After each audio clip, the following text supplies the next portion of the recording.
Anime fans அனைவருக்கும் வணக்கம். So இன்னைக்கு நம்ம 10,000 வேர்ல்ட் எபிசோட் 74 பார்க்க போகிறோம். போன எபிசோட் எங்கே முடிஞ்சிருக்கோம்னா, இவன் வந்து அந்த ராஜாவுடைய ஒய்ஃப்னு சொல்ல முடியாதுங்க. இவங்களை வந்து கான்குபின் அப்படின்னு சொல்லுவாங்க. அதாவது கல்யாணம் ஆகாமல் மனைவி மாதிரி கூட இருப்பாங்க இல்லையா, அவங்க தான்.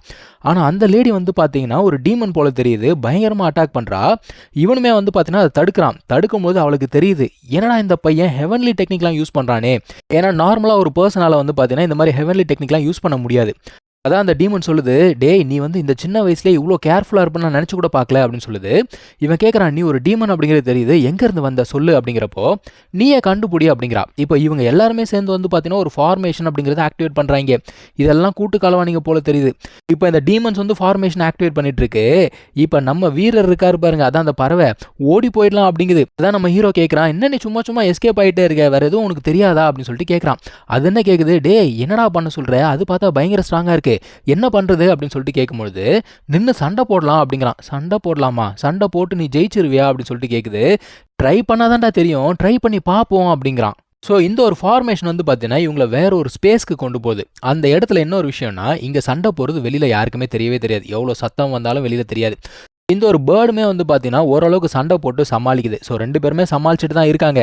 இருந்தாலுமே அவள் வந்து அட்டாக் பண்ணுறா. இவன் என்ன பண்ணுறான், வாய்ட் பிரிசன் ஒரு டெக்னிக் யூஸ் பண்ணி அந்த ஒரு வெப்பனை தடுக்கலான்னு பார்க்குறான். இருந்தாலும் இவனால் தடுக்க முடியல. இவங்க எதிர்பார்த்ததை விட இது வந்து ஸ்ட்ராங்காக இருக்குது. காரணம் என்னென்னா, இது வந்து பல காலங்கள் வாழ்ந்துருக்கு இல்லையா, அதனால் ரொம்பவே ஸ்ட்ராங்காக இருக்குது. இவன் என்ன சொல்கிறா, இதுதான் உன்னோட ஸ்ட்ரென்த் அப்படின்னா உன்னை நான் ஈஸியாக டிஃபீட் பண்ணுவேன், இங்கே பார் அப்படிங்கிறா. இப்போ இவளுடைய பவர் வந்து ஒரு பெரிய பெரிய கைகள் மாதிரி உருவாக்கி அவனை போய் அட்டாக் பண்ணிக்கிட்டு இருக்கு. அப்போ அந்த பறவை என்ன சொல்லுது, நம்ம ஏன் வெளியில் போய் ஸ்ட்ராங்கான ஆட்களை கூட்டிகிட்டு வரக்கூடாது அப்படின்னு சொல்லுது. அவன் என்ன சொல்கிறா, எது வெளியிலையா தம்பி, இந்த ஒரு ஸ்பேஸ் வந்து பார்த்தீங்கன்னா வெளி உலகத்துலேருந்து தனியாக இருக்குது, உன்னால் வெளியெல்லாம் போக முடியாது. அது மட்டும் இல்லாமல் இங்கே எவ்வளோ சத்தம் வந்தாலும் சரி வெளியில் யாருக்குமே கேட்காது அப்படிங்குது. இப்போ நம்ம ஹீரோ பார்க்குறான், ரைட்டு அப்போ நான் டிவைன் ஃபார்மேஷனை யூஸ் பண்ணுறேன்னு சொல்லிட்டு எப்பவும் போல அவனோட டிவைன் ஃபார்மேஷன் அப்படிங்கிறத யூஸ் பண்ணுறான். இந்த ஒரு ஃபார்மேஷன் என்ன பண்ணும், அங்கே இருக்கக்கூடிய அந்த டீமன் எனர்ஜி எல்லாத்தையுமே அப்சர்வ் பண்ண ஆரம்பிக்குது. இவ பார்க்குறா, என்னடா இவன் இந்த மாதிரி ஃபார்மேஷன்லாம் யூஸ் பண்ணுறானே அப்படின்னு சொல்லிட்டு அதிர்ச்சி ஆகிறா. ஆனால் அவன் என்ன சொல்கிறான், இந்த மாதிரி என்கிட்ட இன்னும் ஏகப்பட்ட ஃபார்மேஷன் இருக்குன்னு சொல்லிட்டு நக்கலாக பேசிக்கிட்டு இருக்கான். இப்போ அடுத்து அவன் என்ன பண்ணுறான் அப்படின்னு பார்த்தீங்கன்னா, அந்த ஃப்ளேம் அப்படிங்கிறத யூஸ் பண்ணுறான்ப்பா. இதுக்கு முன்னாடி அவன் அந்த இடத்துல ப்ராக்டிஸ் பண்ணான் இல்லையா, அதனால் அவனோட ஃப்ளேம் வந்து நல்லா ஸ்ட்ராங்காக இருக்குது. அதுவுமே அவளை பயங்கரமாக அஃபெக்ட் பண்ணுது. இந்த டீமன் வந்து பார்த்தீங்கன்னா புலம்புது, மெயிலிங் அப்போயே சொன்னா சான்ஸ் கிடைக்கும் போது இந்த பையனை போட்டு தள்ளிடுன்னு, இப்போ தான் எனக்கு புரியுது அப்படிங்கிறா. இந்த ஒரு டீமன் என்ன பண்ணுதுன்னு பார்த்தீங்கன்னா, அவளுடைய பவர் வந்து அன்சீல் பண்ணி இப்போ பயங்கரமாக திரும்ப அட்டாக் பண்ணணும்னு சொல்லிட்டு ட்ரை பண்ணிக்கிட்டு இருக்கு. இப்போ இந்த டீமன் கூட சண்டை போகிறதெல்லாம் ஒரு பக்கம் இருந்தால் கூட அந்த உடம்பு டீமனுடைய உடம்பு கிடையாது. முதல்ல அந்த சோலை என்ன பண்ணணும்னா உடம்புலேருந்து வெளியில் பிரித்து எடுக்கணும். ஸோ இவன் என்ன பண்ணுறான்னா, அந்த ஒரு காட் இவனுக்கு ஒரு மிரர் கொடுத்தாங்க பார்த்தீங்களா, அந்த ஒரு மிரர் எடுக்கிறான்ப்பா யூஸ் பண்ணலான்னு. ஆனால் அந்த மிரர் சாதாரணமாக யூஸ் பண்ண முடியாது, அதுக்கு பயங்கரமான எனர்ஜி அப்படிங்கிறது தேவைப்படும். இருந்தாலுமே வேறு வழி கிடையாது அப்படிங்கிறதுனால அவன் என்ன பண்ணுறான், அந்த ஒரு மிரரை யூஸ் பண்ணி அட்டாக் பண்ணுறான். இந்த மிரர் வந்து பார்த்தீங்கன்னா டைரெக்டாக அந்த சோலை போய் அட்டாக் பண்ணும். இப்போது அவளுக்கு பயங்கர கோவம், என்னையே நீ ஹர்ட் பண்ணல, உன்னை நான் சும்மா விட மாட்டேன், இதை நான் ஞாபகம் வச்சுக்கிறேன் அப்படின்னு சொல்லிட்டு சோல் உடம்புலேருந்து வெளியில் வருது. அந்த பறவை கத்துது, டிஸ்ட்ராய் பண்ணு அப்படின்னு கத்துது. அட இருறா, உடம்புல தெம்பு இல்லைன்னு சொல்லிட்டு இவனே நின்றுட்டு இருக்கான். அது வந்து என்ன பண்ணுது, ஒரு மாதிரி இவனை கேவலமாக பேசிட்டு அங்கேருந்து போகுது. இப்போ இது கத்தி பேசும்போது என்ன நடக்கும், வெளியில் இருக்கவங்களுக்குலாம் கேட்கும் இல்லையா, அவங்க என்ன நினைப்பாங்க. ஸோ இவன் என்ன சொல்கிறான், அந்த பறவை கிட்ட, நான் முதல்ல என்னோட சோல் பவர் வந்து ரெக்கவர் பண்ணுறேன், நீ எனக்கு பாதுகாப்பாரு அப்படிங்கிறான். இவன் உட்காந்து மெடிடேஷன் பண்ணிக்கிட்டு இருக்கான். உள்ளுக்குள்ளே எல்லாருமே வேகமாக வராங்கப்பா, என்ன நடக்குது இங்கே அப்படின்ற மாதிரி பார்த்துட்டு இருக்காங்க. ஏன்னா எல்லாருமே அங்கங்கே விழுந்து கிடக்குறாங்க இல்லையா, இவங்களுக்கு ஒன்றுமே புரியல. அந்த டைமில் அந்த பிரின்ஸ் வேற தலையை சொரிஞ்சிட்டே நிற்கிறாரு. ஐயோ என்ன பண்ணான்னு தெரியலையே நிற்கிறாரு. ராஜா வந்து பார்த்தீங்கன்னா ரொம்ப கோவமாக நடந்து போகிறாரு. மனுஷன் நடந்து போகிறதுலே தெரியுது. அவர் போயிட்டு அந்த ஒரு லேடி என்ன பண்ணுறாருன்னா தூக்கி படுக்க வச்சுட்டு பயங்கர கோவமா கேட்கிறாரு, லின்ஃபங் இங்க என்னதான் நடந்தது அப்படின்ற மாதிரி கேட்கிறாரு. ஏதோ இவன் தான் வேணுனே இவங்களெல்லாம் அடிச்சு போட்ட மாதிரி. அந்த டைம்ல அந்த பறவை பேசுது பாருங்க, யோ ராஜா என்ன நடந்தது நான் கேட்கிறேன், அவள் தான் உனக்கு சொல்லிட்டேன், நீ என்னையா சொன்ன, உன்னுடைய காங்குபனுக்கு உடம்பு சரியில்லைன்னு தானே சொன்னேன், அங்கே இருந்தது ஒரு டீமன்யா, நீயும் டீமனை கூட்டு கலவானீங்களா, பிளான் பண்ணி இவனை வந்து கொலை பண்ணுறதுக்கு பிளான் பண்ணுறீங்களான்னு சொல்லிட்டு வச்சு செஞ்சு விட்டுச்சு. அந்த ஆள் என்ன சொல்கிறான், எது டீமனா, இந்த பாரு எனக்கு அதுக்கு சம்மந்தம் கிடையாது, என்ன சொல்கிற நீ, எப்படி நம்புறது அப்படி இப்படின்னு கேட்குறான்.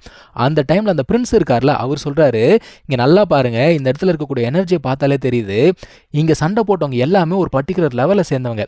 ஆக்சுவலாக அந்த ஒரு காங்குபன் வந்து பார்த்தீங்கன்னா அந்த அளவுக்கு ஸ்ட்ராங் எல்லாம் கிடையாது. அப்போ அந்த அளவுக்கு எனர்ஜி அவளால் வந்து இந்த இடத்துல விடுறதுக்கு வாய்ப்பே கிடையாது, இங்கே இருக்கிறது கண்டிப்பாக டீமன் எனர்ஜி தான் அப்படின்னு சொல்லிட்டு இருக்காங்க. ஸோ இவனுமே கண்முழிச்சு சொல்கிறான், இந்த மாதிரி அந்த பறவை சொன்னது எல்லாமே உண்மைதான்.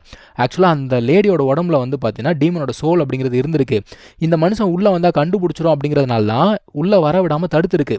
அது மட்டும் இல்லாமல் 2 சோலுமே அப்பப்போ சண்டை போட்டுட்டே இருந்ததுனால இவங்களுக்கு தலைவலி அப்படிங்கிறது வந்துட்டே இருந்திருக்கு. இது எல்லாத்தையுமே அவன் சொல்கிறான். ஸோ இப்போ தான் ராஜாவுக்கு எல்லா உண்மையுமே புரியுது. ராஜா வந்து என்ன பண்ணுறாரு, அவங்ககிட்ட மன்னிப்பு அப்படிங்கிறத கேட்குறாரு. ஏன்னா ஃபஸ்ட்டு தப்பாக புரிஞ்சுக்கிட்டார் இல்லையா, இவன் ஏதோ பண்ணிட்டான் அப்படிங்கிற மாதிரி நினச்சிட்டு நினச்சிட்டு இருந்தாரு. அதனால அவர் மன்னிப்பும் கேட்குறாரு. இவனுமே ஒன்றும் பிரச்சனை இல்லை அப்படிங்கிற மாதிரி சொல்கிறான். இப்போ அந்த ஒரு டீமன் வந்து தப்பிச்சு போயிடுச்சு இல்லையா, அதை பற்றி பேசிகிட்டு இருக்காங்க. ஒரு குரல் கேட்குது, ஒழுங்கு மரியாதையாக வெளியில் வாங்கடா, லின்ஃபங் என்கிட்ட ஒப்படைச்சிருங்கடான்னு சொல்லிட்டு ஒரு குரல். யார்? எப்பவும் போல் அந்த மார்ஷல் கார்ட் டெம்பிள் தான், இவங்களுக்கு வேறு வேலை கிடையாது, ஊனானா வந்துடுறாங்க. இப்போ ராஜா என்ன சொல்கிறாருன்னா, ஒன்றும் பிரச்சனை இல்லை, நீ வா நம்ம பார்த்துக்கலாம் அப்படின்னு சொல்லிட்டு வெளியில் போகிறாங்க. ஸோ அங்கே இருக்கவன் என்ன சொல்கிறான், இந்த மாதிரி ஒழுங்கா லின்ஃபங்கை வந்து என்கிட்ட ஒப்படைச்சிரு அப்படின்னு சொல்லிட்டு இருக்கான். அதான் ராஜா சொல்கிறாரு, யோ நயா உனக்கு பிரச்சனை, சும்மா சும்மா வந்துட்டே இருக்கீங்க, எங்கள் கிங்டமை பார்த்தா எப்படி தெரியுது உனக்கு, வந்து சும்மா சும்மா புள்ளி பண்ணிட்டே இருப்பீங்களா அப்படின்னு சொல்லிட்டு கேட்குறாரு. அது மட்டும் இல்லாமல் அவர் என்ன சொல்கிறாரு, இங்கே பேர் லின்ஃபங் வந்து நீ சொல்கிற மாதிரி டீமன் கிளானை சேர்ந்தவன் கிடையாது சரியா, அவன் வந்து அவனோட உயிரை பணையை வச்சு இது வரைக்கும் டீமன்ஸ் கூட சண்டை போட்டிருக்கான், அவன் என் கிங்டமோட ஹீரோ, அவன் மேலே வந்து யாரும் கை வைக்க நான் விட மாட்டேன் அப்படிங்கிறார் அவரு. ஆனால் இதெல்லாம் கேட்குற கூட்டமாக அது இல்லை, அவன் வந்து டீமன் கிளானை சேர்ந்தவன் தான், எங்களுக்கு நல்லா தெரியும், நாங்கள் அவனை ஜட்ஜ் பண்ணுவோம் அப்படிங்கிறாங்க. ஆனால் ராஜா வந்து பார்த்தீங்கன்னா கடைசி வரைக்கும் விட்டு கொடுக்குற மாதிரியே தெரியல. அவனுங்களுக்கும் புரிஞ்சு போச்சு, ரைட்டு நீ பேசும்போதே தெரியுது கண்டிப்பா நீ அவனை அனுப்ப மாட்டேன்னு, எங்களுக்கும் வேற வழி கிடையாது, சண்டை போட்டு தான் ஆகணும்னு சொல்லிட்டு முடிவு பண்றானுங்க. நம்ம ராஜாவோட பவர் என்ன அப்படின்னு பார்த்தீங்கன்னா வெர்மிலான் பேர்ட், அது வந்து ஒரு ஃபயர் பேர்ட், அந்த பவர் தான். ஸோ அந்த இடத்துல பிரின்ஸோட பேலஸில் இருந்ததை விட இங்கே இருக்கக்கூடிய பவர் வந்து அதிகமாக இருக்குது. ஏன்னா அந்த ஃபார்மேஷனை விட இந்த ஃபார்மேஷன் வந்து ஸ்ட்ராங், ஏன்னா இதுதான் வந்து centre of the formation. So பயங்கர ஸ்ட்ராங்காகவே இருக்காரு. ஆனாலுமே இங்கே இன்னொரு பிரச்சனை என்ன அப்படின்னா, அங்கே இருக்க ஒருத்தன் வந்து பார்த்தீங்கன்னா இன்னும் சண்டை போட ஆரம்பிக்கல. அவன் சண்டை போட ஆரம்பித்தான் அப்படின்னா கண்டிப்பாக ராஜாவுக்கு பிரச்சனையாக தான் வந்து முடியும். நம்ம நினச்ச மாதிரி அவனை வந்து பார்த்தீங்கன்னா சண்டை போகிறதுக்கு முன்னுக்கு வந்துட்டான்ப்பா. இப்போ நம்ம ஹீரோ என்ன யோசிக்கிறான், சீக்கிரமாக நான் என்னுடைய சோல் பவரை ரீகெயின் பண்ணணும்னு சொல்லிட்டு அவன் உட்காந்து சோல் பவரை ரீகெயின் பண்ணிக்கிட்டு இருக்கான். ஆக்சுவலாக அவனுக்குள்ள அந்த ட்ரீ இருக்கு இல்லையா, அந்த ட்ரீ என்ன பண்ணுதுன்னா இவனுக்கு சீக்கிரமாக அந்த ஒரு சோல் பவரை ரீகெயின் பண்ண ஹெல்ப் பண்ணிக்கிட்டு இருக்கு. இப்போ ராஜாவோட ஆட்கள் எல்லாம் என்ன பண்ணுறாங்கன்னா ஒரு ஃபார்மேஷன் கிரியேட் பண்ணுறாங்க. அந்த இடத்துல ஒரு பாதுகாப்பு வளையம் மாதிரி போடுறாங்க. இருந்தாலுமே வந்தவன் வந்து பார்த்தீங்கன்னா ஒரே அட்டாக்ல அந்த ஒரு வளையத்தை உடச்சிட்றான்ப்பா. இப்போ ராஜாவுக்கும் ஆச்சரியம், ஏன்னா அவர் எதிர்பார்த்ததை விட அவன் ஸ்ட்ராங்காகவே இருக்கான். இப்போ தான் அவருக்கே புரியுது, ஓகே இவன் வந்து ஸ்ட்ராங்கான லெவலுக்கு போயிட்டான்.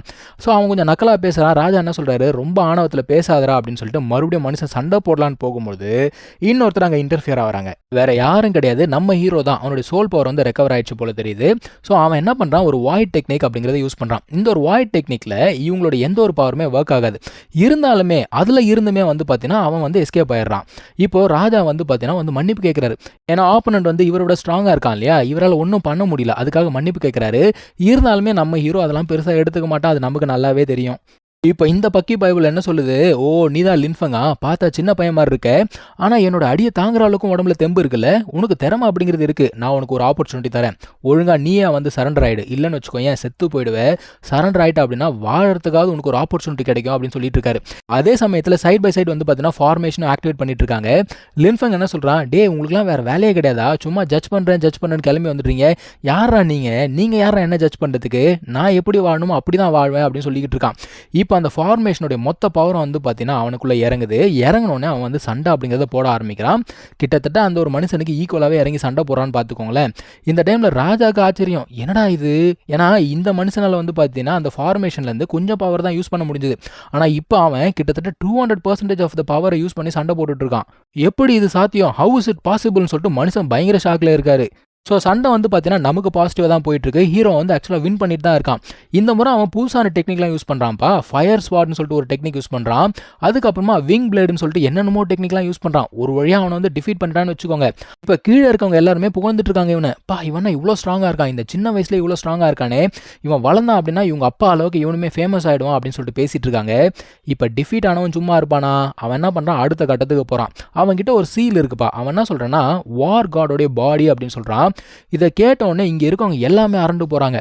அந்த ஒரு சீல்லேருந்து உண்மையாகவே வந்து பார்த்தீங்கன்னா ஒரு பாடி மாதிரி வெளியில் வருது. கிட்டத்தட்ட ஒரு எனர்ஜி பாடி மாதிரி தான் இருக்குது. ஆனால் இது வந்து பயங்கர ஸ்ட்ராங்காக இருக்குமா. ஸோ இப்போ அவன் என்ன பண்ணுறான் அப்படின்னு பார்த்தீங்கன்னா இவங்கள அட்டாக் பண்ண ஆரம்பிக்கிறான். பயங்கர ஸ்ட்ராங்காக இருக்குது அட்டாக்கு. உடனே ராஜா என்ன பண்ணுறாருன்னா ஃபார்மேஷனோட மொத்த எனர்ஜியுமே இவனுக்கு ட்ரான்ஸ்ஃபர் பண்ணுங்கடா அப்படிங்கிறாரு. இப்போ ட்ரான்ஸ்ஃபர் பண்ண இவன் என்ன பண்ணுறான், அந்த எனர்ஜி எல்லாத்தையுமே கத்திக்கு ட்ரான்ஸ்ஃபர் பண்ணுறான்ப்பா. அந்த கத்தியோட சைஸை பார்த்தா எனக்கு என்ன தெரியுமா ஞாபகம் வருது, ஒரு படத்தில் வடிவேலு அந்த பெரிய கட்டையை வச்சு சுற்றிக்கிட்டு இருப்பான் பார்த்தீங்களா, அதுதான் ஞாபகத்து வருது. சரி ஜோக்கெலாம் விடுங்க. இப்போ என்ன நடக்குது, இவ்வளோ எனர்ஜியை ட்ரான்ஸ்ஃபர் பண்ணியுமே கூட நம்ம ஹீரோ அந்த இடத்துல டிஃபீட் ஆகிட்டான். டிஃபீட் ஆகலை, பட் அடி வாங்கிட்டான். இப்போ அவன் என்ன சொல்கிறான்னா, நீலாம் வந்து எதிர்க்க எறும்பு மாதிரிடா, இன்னைக்கு நசுக்கிறேன் பாரு அப்படின்னு சொல்லிட்டு வேகமா அடிக்கலாம்னு சொல்லிட்டு வரான். இப்போ இவனுக்கு வேற வழி கிடையாது. சரி அந்த மிரரை எடுத்துடலாம் அப்படின்னு சொல்லிட்டு எடுத்துறான் கையில. அந்த டைம்ல வேற யாரோ உள்ளுக்குள்ள வந்து இவங்களை காப்பாத்துறாங்க. ஸோ இவர் யார் அப்படின்னு பார்த்தீங்கன்னா இந்த ஒரு கிங்டம் இருக்கு இல்லையா, இந்த கிங்டமோடைய ஆன்செஸ்டரா. அதான் இவர் பேரை கேட்ட உடனே அங்க இருக்கவங்க எல்லாருமே அரண்டு போறாங்க. எது இந்த மனுஷன்லாம் செத்து போயிருப்பான்னு நினைச்சோமே, எங்கடா இருந்தா இத்தனை காலமான்னு சொல்லிட்டு எல்லாருமே யோசிக்கிறாங்க. இவர் வந்து பார்த்தீங்கன்னா இன்னும் ஒரே ஒரு மூதான் பண்றாரு. அவன் டோட்டலா டிஃபீட் ஆயிட்டான். மறுபடியும் அவன் பழைய புராணத்தை பாட ஆரம்பிக்கிறான். அவன் என்ன சொல்றான், நான் வந்து மார்ஷல் கார்ட் டெம்பிள்லேருந்து வந்திருக்கேன். லின்ஃபெங் வந்து டீமன் கிளானை சேர்ந்தவன். அது மட்டும் இல்லாமல் அவன் சிஸ்டர் உடம்புல வந்து பார்த்தீங்கன்னா நெதர் கிளானோட பிளட் அப்படிங்கிறது இருக்கு. அவனை நாங்கள் அரெஸ்ட் பண்ணோம், நீங்கள் தான் வந்து பிடிச்சி கொடுக்கணும் அப்படிங்கிறான். அவருக்கு பயங்கர கோவம். பைத்தியம் மாதிரி பேசாதரா அப்படின்னு சொல்லிட்டு திட்டி விட்டுறாரு. அவர் என்ன சொல்றாரு, அவன் லின் கிளானை சேர்ந்தவன், சரியா, டீமன் கிளானை சேர்ந்தவன் கிடையாது. நீ சொல்ற அப்படிங்கிறதுக்காக அதை ஏற்றுக்கணுன்ற அவசியம் எனக்கு கிடையாது அப்படின்றாரு. இவர் வந்து ஃபோர்ஸை யூஸ் பண்ணுறாரு. அதான் அவன் என்ன சொல்கிறான், நீங்கள் வந்து உங்கள் பவரை யூஸ் பண்ணி எங்களை சப்ரஸ் பண்ணலான்னு பார்க்குறீங்க, ஆனாலும் நாங்கள் வந்து ஏற்றுக்க மாட்டோம். அவங்க எந்த மூளைக்கு போனாலும் தொடர்ந்து நாங்கள் போய்கிட்டே இருப்போம் அப்படிங்கிறாங்க. அதான் இந்த மனுஷன் சொல்கிறாரு, அந்த பொண்ணு உடம்புல இப்போ நெதர் கிளானோட பிளட் இருந்தால் உனக்கு என்ன பிரச்சனை, அவள் யாரையும் ஹர்ட் பண்ணல அப்படின்னு சொல்கிறாரு. ஆனால் அவன் என்ன சொல்கிறான்னா, நெதர் கிளான் வந்து இதுக்கு முன்னாடி நிறைய பிரச்சனை பண்ணியிருக்காங்களாம். ஸோ அவளை கொல்றது எங்களுடைய டியூட்டி அப்படிங்கிறான். ஆட யாரோட டியூட்டி, யாரை கொல்றது?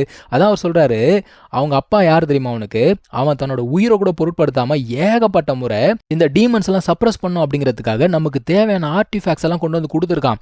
அவனை போய் நீ தப்பு சொல்றியா அப்படிங்கிறாரு. அது மட்டும் இல்லாமல் இது வரைக்கும் என்ன சம்பவம்லாம் நடந்துச்சோ அது எல்லாத்தையுமே படம் போட்டு காட்டுறாரு. இங்கே பாரு, அவன் நினைக்கிற மாதிரி ஒன்றும் டீமன் கிளான்லாம் கிடையாது. அவன் இது வரைக்கும் 3 முறை டீமன்ஸ் எடுத்து சண்டை போட்டிருக்கான் அப்படிங்கிறாரு. இப்போதான் ராஜாவுமே பார்க்குறாரு, ஓகே இவன் சொன்னதெல்லாம் உண்மைதான் அப்படின்னு சொல்லிட்டு இப்போதான் இவருக்குமே புரியுது. இதை பார்த்த உடனே ஆமாம் இதெல்லாம் உண்மைதான் போல தெரியுதுன்னு சொல்லிட்டு அவனுங்க திரும்ப போயிடுறானுங்க. இப்போ மனுஷன் வந்து பார்த்தீங்கன்னா மேலேருந்து கீழே இறங்கி வராரு. வந்த உடனே ராஜாவை பாராட்டுறாரு. அவர் என்ன சொல்றாரு, நான் எதிர்பார்த்ததோட நீ நல்லாவே பண்ண அப்படிங்கிறாரு. ராஜா வந்து பார்த்தீங்கன்னா, இல்லைங்க எனக்கு ரொம்ப அசிங்கமாக இருக்கு, உங்க அளவுக்கு நான் ஸ்ட்ராங் இல்லை அப்படின்னு சொல்றாரு. அதான் அவர் சொல்றாரு, இது ஸ்ட்ரென்த்தை பற்றினது கிடையாதுடா, நீ வந்து எதிர்த்து நின்னல அதுதான் முக்கியம். கண்டிப்பாக என்னைக்காவது ஒரு நாள் நீயுமே வந்து என் அளவுக்கு ஸ்ட்ராங்காக இருப்ப, அதனால ஒன்றும் பிரச்சனை கிடையாது அப்படிங்கிறாரு. ஸோ அடுத்த மனுஷன் என்ன பண்றாரு பார்த்தீங்கன்னா, நம்ம லின்ஃபெங்க்கு நன்றி அப்படிங்கிறத சொல்றாரு. ஏன்னா இவன் டீமன்ஸ் கூட சண்டை போறதுனால அவங்களுக்கு வந்து வேலை கொஞ்சம் கம்மியாக இருக்கான். அவனுக்கு ஒன்றும் புரியல. அவன் அடுத்த கேள்வி கேட்குறான், நீங்க வந்து இவ்வளவு காலம் எங்க இருந்தீங்க, திடீர்னு நீங்க வந்திருக்கீங்க, அப்ப ஏதாவது ஒரு பிரச்சனை இருக்கு அப்படிங்கறத நீங்க உணர்ந்தீங்களா அப்படின்னு சொல்லிட்டு கேட்கறான்.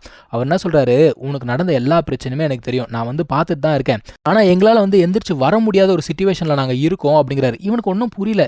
என்ன சொல்றீங்க புரியலையே அப்படிங்கிறப்போ, என் கூட வா அப்படின்னு சொல்லிட்டு ஒரு போர்ட்ல ஓப்பன் பண்ணிட்டு உள்ள கூட்டு போயிடுவாரா. அவனோட சிஸ்டர் எல்லாம் பதற ஆரம்பிக்கிறா. ஐயோ எங்க போனா அப்படின்னு சொல்லிட்டு பதறா. அதான் ராஜா சொல்றாரு, எதுவும் கவலைப்படாதமா, உன் பிரதரை எதுவுமே பண்ண மாட்டாங்க, அவன் பத்திரமா திரும்ப வந்துருவான் அப்படிங்கிறாங்க. இதோட இந்த ஒரு வீடியோ நான் முடிச்சுக்கிறேங்க. நான் வந்து உங்களை அடுத்த வீடியோவில் மீட் பண்ணுறேன். தேங்க்யூ ஸோ மச் ஃபார் வாட்சிங். Take care. பை.